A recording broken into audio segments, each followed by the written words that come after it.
as Esther and Barbara were coming through the airport in San Diego, they came to the security check, and it seemed to be all blocked up. It was a small one, but it was still not moving. They were in the flyby lane at Southwest, and so they just sort of sailed by a lot of people. But then they came to the place, and the man took Barbara's and let her through, and then went like this to Esther. And Esther said, "Oh no, you have to let me go with her, because she has to help me with my stuff." Because Esther has 14 things in her carry-on bag that all have to be taken out and inspected carefully because they are dangerous things. Then Barbara said to him, "Oh, please let me go without her."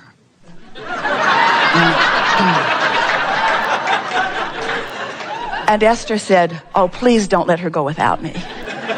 And the man began to laugh, and he let Esther through. And then looked at the people behind Esther and went like, "My hands are tied. These are powerful women." And now they are in the line that is not moving because, as the man told them, there was an eagle eye on the security camera, and she was checking for everything. And Esther thought, "Oh, that's wonderful." But then Esther had taken everything out of her bag, and so there was no worry about it. And so they went through, and Esther was really proud of herself because she had packed so carefully and unpacked so carefully. And so she sailed right through. But then Barbara's bag had to go back for a check because there was a bottle of water in it.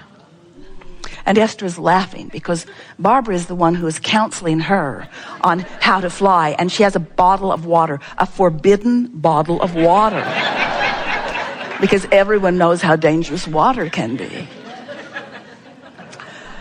And so Esther is laughing because Barbara has been caught with her water. And Barbara is laughing because Barbara has been caught with her water. And the man offers to let them step outside and drink it as if it mattered. You can go back and start again if this water matters to you. And now they're all laughing. And then he takes her bag back through, runs it through again. And when he came back with the bag, Barbara is sitting at a table, putting her shoes on. And the man walked to another table. And Barbara said, "Wrong table." And he said, "No, you're at the wrong table." And Barbara said, "No, you're at the wrong table." And he said, "No, you're at the wrong table." And then he went to the table where Barbara was, and now they're all laughing. And then he took the bag back through, ran it through again, and told her he needed to check it one more time. And both Barbara and Esther looked at him in surprise and amazement, and he said, "Gotcha."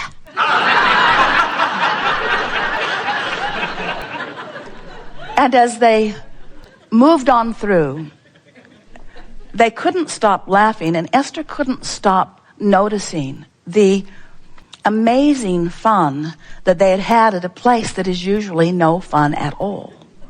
In other words, that's a manifestation.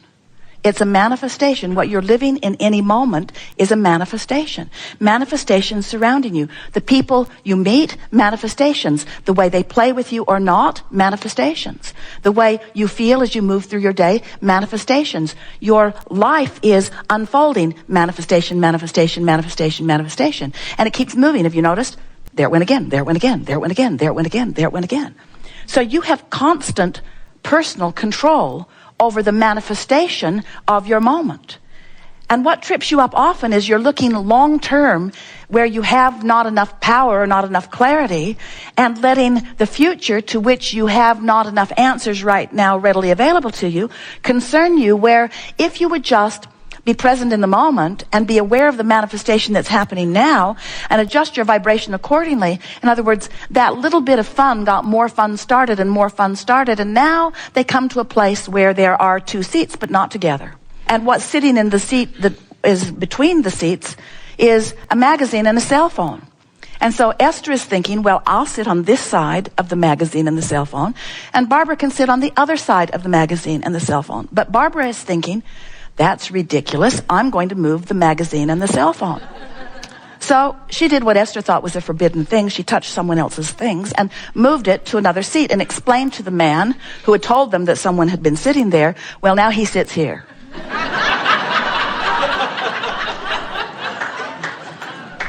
And then a great, big, gruff-looking man comes walking across from Starbucks, and Esther thinks, I'm going to the bathroom. I don't want any part of this. And as he comes to his telephone, which has clearly been moved, Barbara said, we moved you. And he said, you were so gentle, I didn't even feel it. And Esther began to realize that now the momentum of fun was started. There was no ending to what the day was going to provide. In other words, you just can't get into a place where you're feeling good, where you're loving the people of your planet, where the people who want to play with you are coming to you. You just can't get on that sort of vibrational roll without acknowledging these are manifestations. And what we want to call your attention to is that the most significant manifestation of all. Have you been listening to us for a while? Some of you have for a very long while. And have you heard us say, yes, you've heard us say on endless occasions, because we say it every time we get together with you. We say it several times every opportunity we have. Everything that everyone wants or ever has wanted or ever will want is because they believe they will feel better in the having of it. They believe they will have a good feeling emotional response in the receiving of this other thing that they think they want. And what we want to convince you of is that what you want is the emotion. What you want is the good feeling. The other stuff's just the justification that you give for having it. In other words, I want prosperity because I will feel better, and I want a lover because I will feel better, and I want this because I will feel better. I want everything that I want because I believe I will feel better in the having of it, and I believe I will not feel good in the absence of it. But it is the emotion that is the primary manifestation. Hear that. Your emotion is your primary manifestation. And if you can hear that, if you can leave with that today, if you can know it in the way we know it, then you will have control of the only manifestation that matters, which is the way you feel. And when you get control of that one, you've got control of every other manifestation.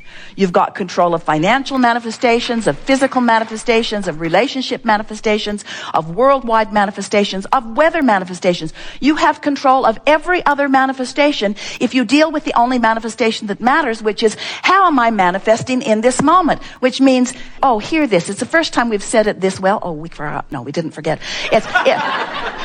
How much of me am I allowing to manifest here and now? How much of me is playing with you now? How much of me are you getting? Are you getting the pinched off version because I'm choosing something that bothered me last night and that I worried about?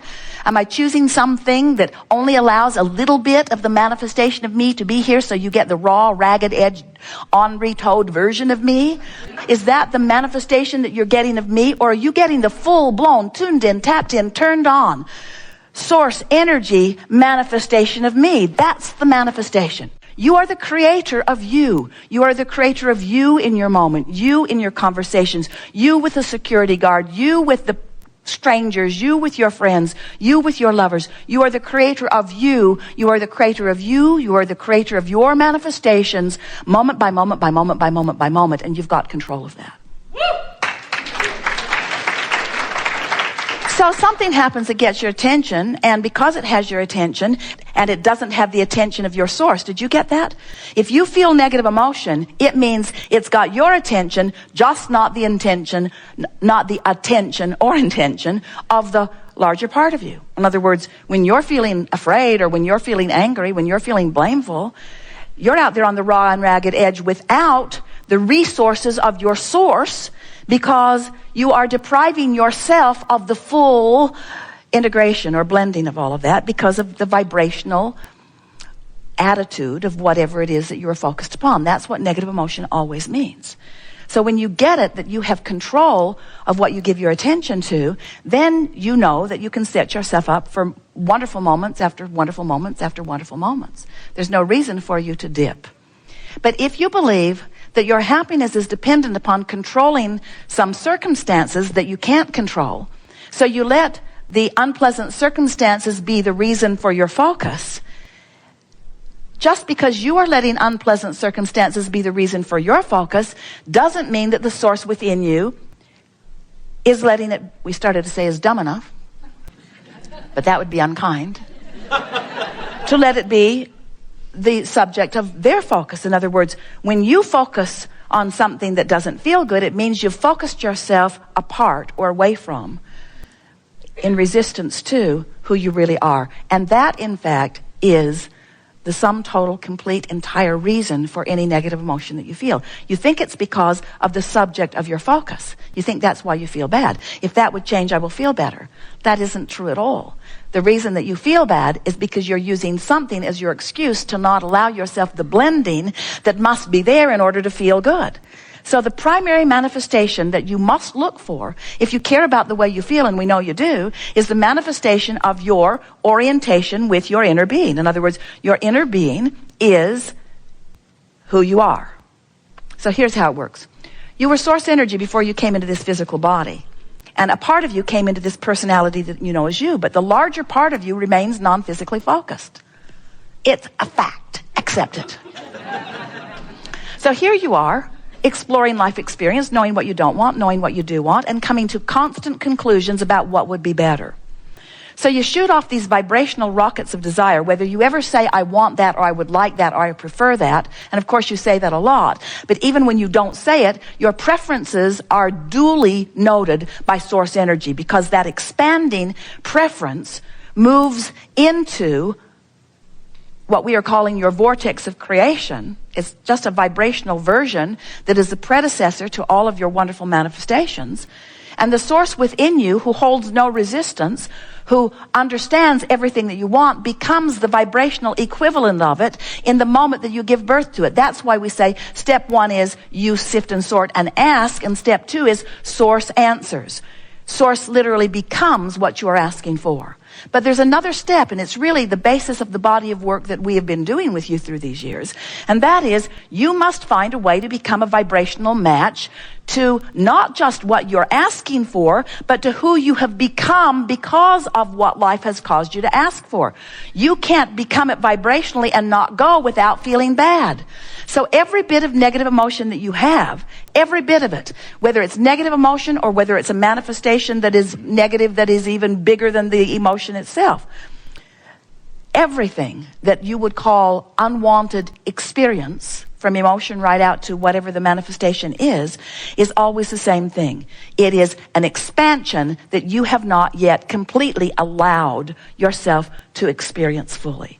And when you get that, and when you understand further that all you're reaching for in terms of manifestation, have we won you over with our clever knowledge that the manifestation that you want really is the emotion? So someone said to us one day, Abraham, my body hurts me. How can I feel good when I am in pain?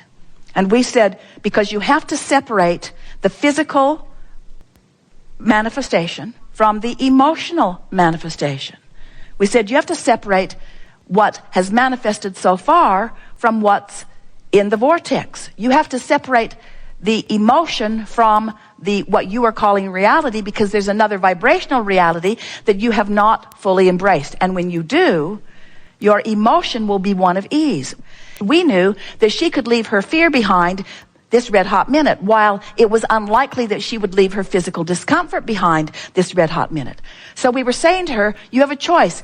You can have pain in your body and feel hopeful or knowing, or you can have pain in your body and feel fear. But let the manifestation that you're reaching for be the improvement of fear to hope rather than in the improvement of pain to no pain. Can you hear that? Because you can't control pain to no pain fast enough, but you can control fear to hope fast enough. You can control that. And when you get that, you've got it all. When you get that, now you are the vibrational, deliberate creator that you were born to be.